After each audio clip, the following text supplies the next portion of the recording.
Professor Ho, to start, could you overview the field of cross-cultural and ethnic marketing? In what ways have we all encountered and engaged with it? Well, first of all, let me give you a quick background about myself. My Ph.D. is in marketing with a minor in cross-cultural psychology. So it was very natural for me to focus in this particular area because of my, in addition to that, there's also my personal ethnic background being Asian and a minority in America. So I'm very interested in this particular topic in terms of cross-cultural, applying cross-cultural marketing in the area of marketing. Yeah.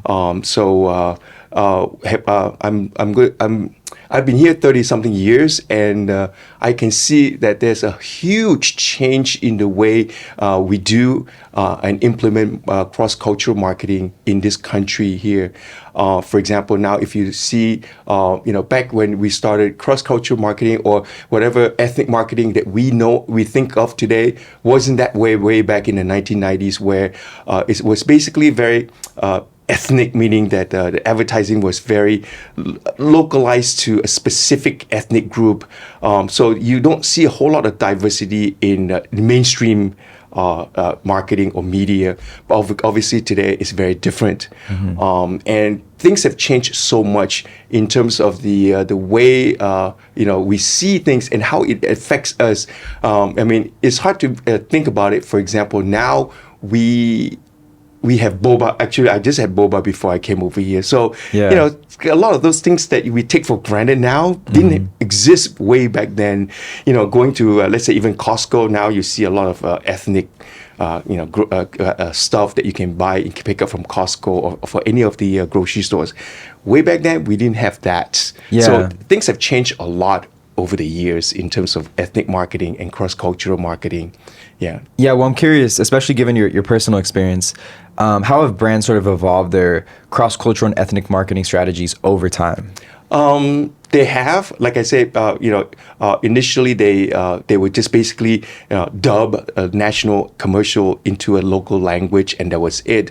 I remember a case in particular that a student of mine way back in the 1990s.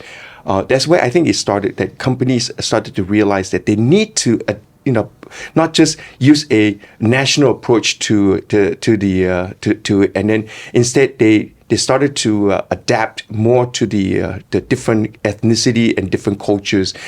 In one particular case that I'm mentioning right now is that I had a student, a Hispanic, and took my class and graduated from San Francisco State and was hired by Budweiser. And his job actually was specifically to target the Hispanic segment of the market. So he was hired specifically, given his background, was that Budweiser wanted to build that brand image, not just nationally, but also to a specific target audience in terms of the Hispanic market. So it started, I think, in the 1990s. I think companies started to realize that they need to build the brand and reach out to different segments of the market, particularly different ethnic minorities that in this country here. So brands have started to do that more today. Yeah, I love that example of your former student. Could you kind of cover the strategy that a company like Budweiser would implement in bolstering their ethnic marketing? Departments say if they made a new hire, what would they typically instruct the new hire from a certain ethnic minority background to do to better target his racial/ethnic group? Well, his job actually, when the way he told me is that his job was to build a strategy, come up with a strategy to how to reach the Hispanic market and target the Hispanic market better. So, how do you build a brand image, and how do you reach out to these people? Instead of just, like I said, advertising at the national level, but now we're just talking to, let's say, how do we market to the Hispanic market? What is the marketing approach? What is the message? How do we reach to these people? What is the branding strategy?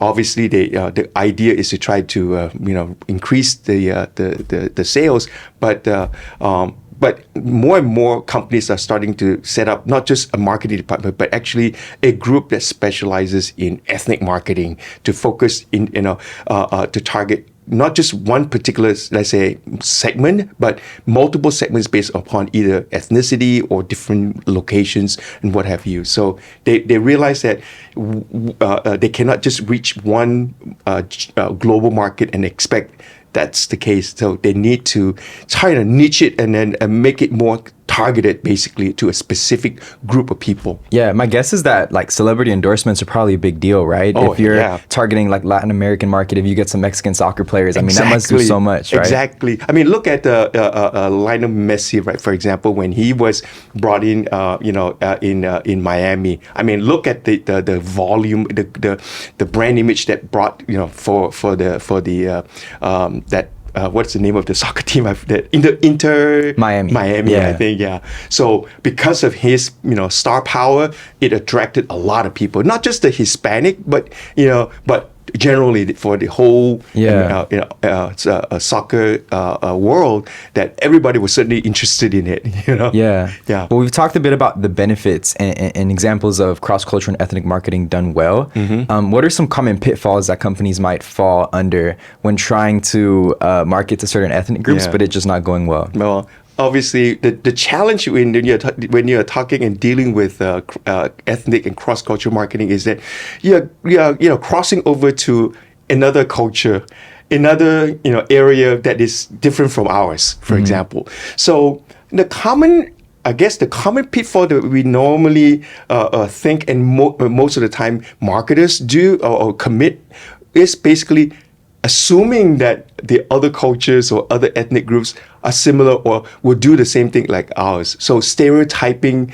probably comes to mind, where we may assume that that's what they are, but they may not be the case. I mean, I'll give you an example. Going back to Hispanic or even Asians, we all assume that Hispanics are all the same, right?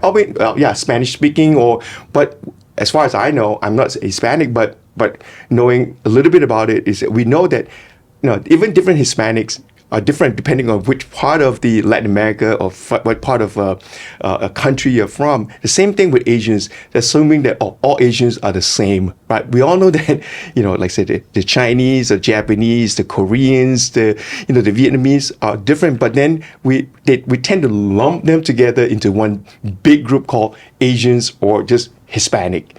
Yeah, even that, I mean, even a very generic label like this, we know that they're also very different from one another. As a matter of fact, I published a paper. My emphasis is mostly on Asians. So in one of the papers that I published, we talk about even among Asians, there's a huge difference in terms of their shopping behavior. Their interests. In other words, they are different based upon different. Even within the Asian groups, you have the difference between, let's say, the Vietnamese and then the Japanese or the Filipinos, for example. Yeah, I mean, you mentioned sort of like subgroups of a more larger ethnic group, say Hispanic, and then you can break that down into, say, Mexicans, Argentinians, Salvadorians. Exactly. But I can even think of sort of like another axis, I guess you could say, where there's different people are assimilated to American culture to different degrees. And I've noticed this in my own personal experience. Say, if you have a Mexican person that just came to the United States and hasn't really been assimilated culturally, there's different kinds of Hispanic targeted marketing that would resonate for them better than, say, a Mexican person, but they're third generation, they've been here for a long time, their family has. And even though they are Mexican, they are very assimilated to American culture, and that kind of marketing may not speak to them directly. Exactly. Actually, it applies to every ethnic cultures, whether it's Mexican or Hispanic or Asians. Yeah, the first generation that comes to this country, you still see a lot of the culture that they bring, all right. But then the second generation, then they start to assimilate more, and then the third generation, they're pretty much like very, very Americanized. So it's a general. That's what we call it in cross-cultural psychology. Is that the way we get assimilated integrated or we assimilate into the host culture. In this situation, the U.S. culture is the host. When I say the host, meaning that especially those that come, immigrated from overseas over here, the first generation, and how they maintain the stages of assimilation, as we call it in cross-cultural psychology. Like you mentioned, the first generation would tend to hold on to the the values or culture that they are from, and then the second generation may have some of it of both, and then slowly and over time, next generation it will be pretty much less and less and less. Yeah, well, we've talked about assimilation a bit. I'm curious if we could take this a step further and discuss ways in which ethnic and cross-cultural marketing may become less distinct in the future as cultures start kind of blending with one another. Well, you're seeing that actually today. If you look at America right now, we are known to be a melting pot, and you see that is even more over time. If you look at the population, the growth of Asians, right? Right now, I don't know. It depends on which statistics that you look at. They make up anywhere between 5 to 10% of the population already. I mean, yeah, it's still not a lot, but it's also one of the fastest, if not the fastest segment or ethnic groups in the country. So you see a whole lot more influence of the, I call it the reverse influence. If you look at, for up until recently, we refer to it as the Americanization of other cultures, where, if you look at other cultures, it's always being influenced by the U.S. culture. Like, for example, the U.S. brands, or the U.S. cultures like Coca-Cola, the hamburger, the McDonald's of the world. Every country that you go and you see McDonald's, you see American culture. By the way, American culture is one of our largest exports for us, is exporting the American culture, Hollywood movies, all this kind of Western Americanization of the other cultures. But in the last 10 or 15 years, you notice there's a trend, reversing, where the influence of other cultures, particularly, the Asian cultures, into an American culture. For example, looking at K-pop, anime, Bollywood, for example, the boba culture now, and you see, as a matter of fact, my co-author and I wrote a chapter on this a few years ago, and it's published in a cross-cultural marketing handbook.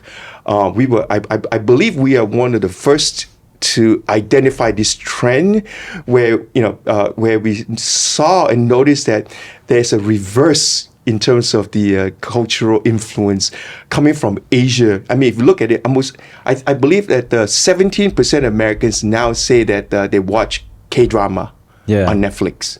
Or even anime.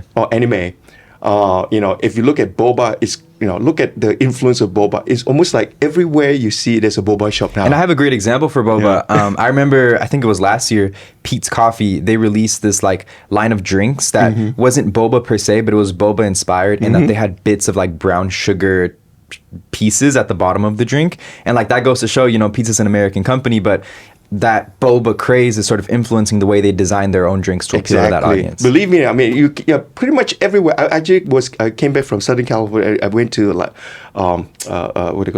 Palm Springs. I mean, I was surprised. Even in a small little town, you see boba shops nowadays opening up, which is kind of interesting to see that that there's a like I said, the reverse flow of cultural influence into America. So to answer your question, I guess there's a huge. I mean, American culture now is being very, very diverse, with more immigration and also the external influence of other. I mean, especially culture. That even American culture itself is being is evolving now to that is instead of going this way, now you see a lot more coming from the rest of the world also. So that's one huge trend that I see, and you notice and you can see that a lot of American companies are taking advantage of that also.